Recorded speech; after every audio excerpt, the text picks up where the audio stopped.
Halo, kembali lagi di podcast Womanpedia. Kita masih akan sharing-sharing, akan bincang-bincang sama teman saya, Azharatan Rahmalia, di dalam judul podcast Sexual Harassment You Need to Know Part 2. Jadi yang belum nonton video part 1 nonton dulu ya, bisa ditonton dulu ya biar ngerti gitu kita bahas apa di sini. Nah, jadi ya dari tim kita tuh udah melakukan gerakan sosial dengan cara membuat forum nih yang tujuannya tuh agar mereka para korban pelecehan seksual tuh bisa speak up lah, mulai berani speak up ya ke forum ini. Nah, dan kami juga sangat berterima kasih ya. Iya, kami sangat berterima kasih, mengapresiasi juga ya keberanian kalian yang udah berani speak up, udah berani cerita tentang cerita pelecehan seksual yang pernah kalian alami. Jadi nggak selalu dipendam sendiri ya. Kita berbagi, kita sharing-sharing, saling menguatkan, sama-sama ayo bangkit lagi. Ya, jadi dengan kalian berani bercerita itu, kalian juga udah bisa menyelamatkan banyak orang ya. Betul banget. Karena orang itu bisa bisa tertuai sedikit energi positif ya. Iya. Jadi dengan kalian berani speak up, mungkin mereka juga bisa jadi berani speak up. Tambah semangat juga ngelewatin masa-masa yang mereka nggak ingin lah. Dan gerakan ini diharapkan bisa membuat mereka jadi lebih kuat, jadi lebih berani. Dimulai dari hal kecil, kayak berani bercerita, berani speak up, kemudian nanti diharapkan bisa menghasilkan hasil yang besar, bisa menyelamatkan diri sendiri, bisa menyelamatkan diri orang lain juga ya. Nah, juga jadi kita kan dari tadi udah bikin forum nih. Nah, kita mau sedikit bacain salah satu cerita. Dan ini udah atas izin korban. Ini udah dapat izin ya dari si pemilik cerita ini. Tapi kita juga bakal samarin sender ya, siapa ininya. Jadi bakal aku bacain ceritanya. Pas SMP, saya sama teman saya lagi jalan dengan posisi menggunakan baju olahraga sekolah. Bajunya nggak ketat, tertutup dan panjang. Saat saya jalan, ada kenek angkot yang memegang bagian tubuh belakang saya sambil menggoda dan tertawa. Di situ saya merasa nggak bisa apa-apa, gugup, hati nggak karuan, mau marah pun saya nggak bisa. Pelaku pun nggak bisa dicari karena posisi pelaku saat beraksi itu berjalan di atas angkot. Buat pelaku, semoga kamu dapat balasan yang setimpal. Nah, itu tadi salah satu cerita ya. Iya, itu dilecehin di mana tadi? Di bagian tubuh bagian belakang. Oh, di saat korban itu berjalan ya. Berjalan ya. Dan berarti itu ya, termasuk pelecehan yang sama orang yang dikenal ya? Iya benar, sama orang asing gitu. Nah, secara garis besar juga nih, kasus yang kita terima ya kurang lebih itu ada 3. Iya. Bisa disampaikan? Jadi dari banyaknya kasus cerita ya, kasus pelecehan seksual yang kemarin teman-teman kirim itu sebagian besar ada dari korbannya itu ternyata belum paham tentang pelecehan seksual itu apa. Dan itu terjadi di usia dini. Iya. Terus ada juga sebagiannya lagi itu korban dilecehkan sama orang yang dikenal atau mereka dilecehkan sama orang yang memiliki hubungan kayak mungkin keluarga, ada juga pacar, terus teman-teman gitu. Terus yang terakhir salah satunya itu korban dilecehkan sama orang yang dikenal. Contohnya kayak mereka itu rata-rata di catcalling atau dipegang tiba-tiba saat lewat. Kayak yang tadi itu termasuk dilecehkan sama orang yang nggak dikenal. Lihatnya miris banget ya, benar. Pelaku sama korban itu sama-sama masih di usia dini. Mereka mereka melecehkan itu masih di usia dini. Dan ini perlu digarisbawahi ya, kalau edukasi tentang pelecehan seksual itu sangat penting ya. Iya, benar banget. Dari itu usia dini banget. itu perlu banget ya diajarin tentang edukasi ini gitu. Kalau tubuh mereka ya hanya milik mereka, milik sendiri, nggak bisa dimiliki orang lain. Dan kebanyakan juga korban mulai merasa menyesal atau sadar tentang kejadian yang mereka alami itu ketika mereka mulai menginjak usia remaja gitu. Iya. Mungkin ya kalau mereka mau lapor itu mereka takut mungkin ya, takut. Mereka juga mungkin ada rasa kayak ya udah terlambat, udah lama, dan juga atau nggak ada bukti, pasti nggak ada bukti karena masih usia kecil, masih usia dini, mereka nggak tahu apa-apa dan pasti mereka nggak punya bukti yang kuat buat lapor. Terus juga yang tadi yang kedua ada tentang pelecehan seksual yang dilakukan oleh orang yang dikenal. Yang memiliki hubungan. Contohnya ya kayak keluarga gitu ya? Iya, paling deket ya keluarga. Saya dari cerita yang kita dapat juga ada nih kasus seperti ini. Dan saya nggak habis pikir tentang kok bisa gitu keluarga melecehkan anggota keluarganya sendiri. Iya ampun.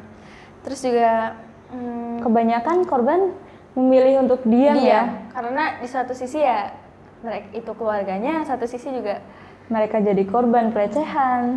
Mau lapor, mau lapor, tapi pelakunya keluarga sendiri. Ya, serba bingung pastinya. Itu juga mungkin mereka trauma berat gitu ya. Karena mungkin kalau keluarga juga otomatis satu rumah gitu ya, satu atap. Iya. Mereka bingung mau gimana, harus bersikap seperti apa. Iya, ketemu setiap hari sama pelakunya mungkin. Pasti sangat berpengaruh juga buat sama mental mereka. Kesehatan mental mereka ya. Juga selain orang yang dikenal, selain keluarga juga ada biasanya pacar gitu. Ini banyak banget nih kasus yang seperti ini.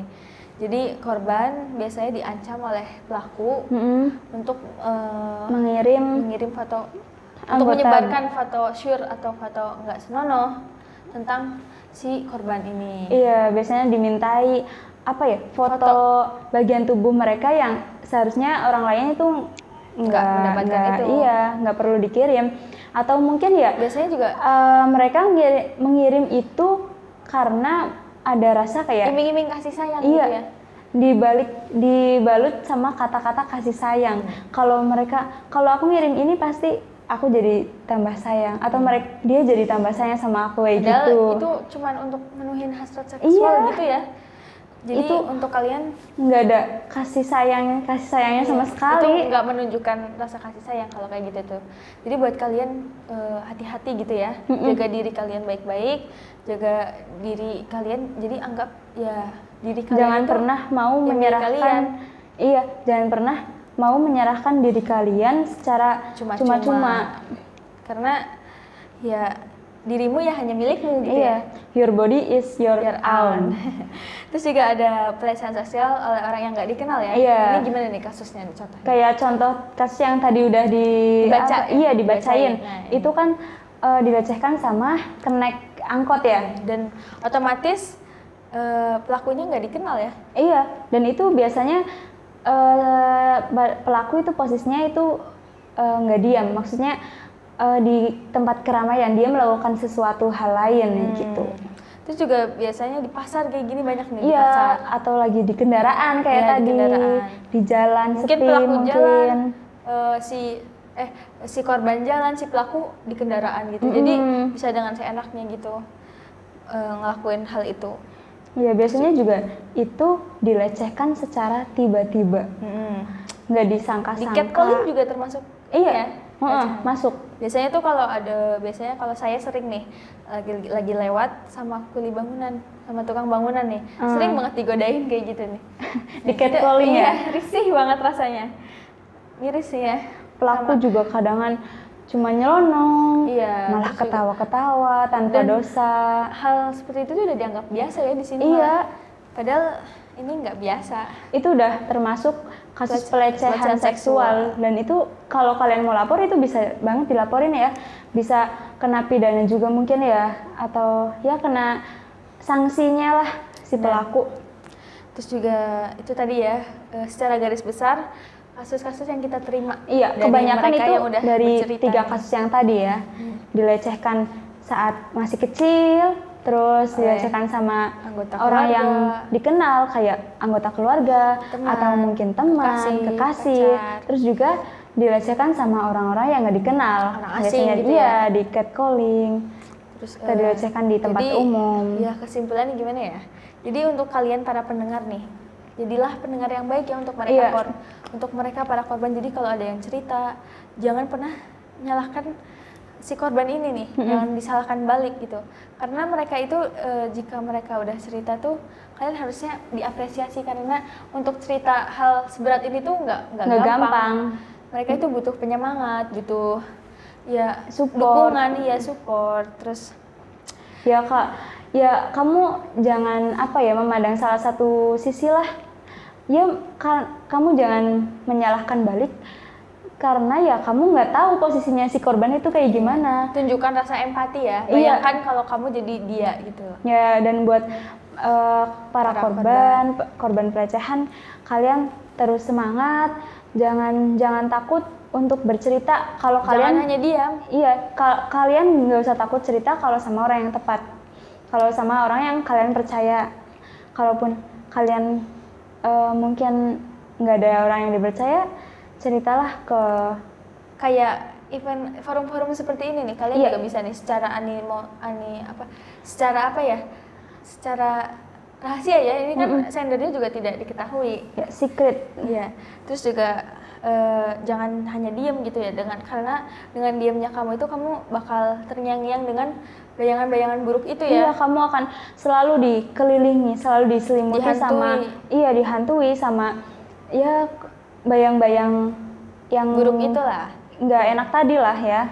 Jadi jangan semakin melemah, tapi jadilah semakin kuat, jadi bangkit gitu loh. Iya, kamu harus ingat kalau kamu itu berharga, kamu itu istimewa. Terus juga, dan kejadian-kejadian itu tuh nggak akan merubah hal baik yang ada di dalam diri kamu gitu loh. Betul banget itu. Jangan merasa kalian itu kotor atau nggak pantas untuk siapapun, itu jangan sampai kalian berpikir seperti itu. Karena ya emang pada dasarnya pelecehan seksual itu dari niat dan perilaku kotor si pelaku tadi. Kalau kalian kalian udah berani nih buat speak up, kalian udah berani buat bercerita, kalian itu sama aja kalian menyelamatkan orang lain juga yang mungkin belum berani speak up ya.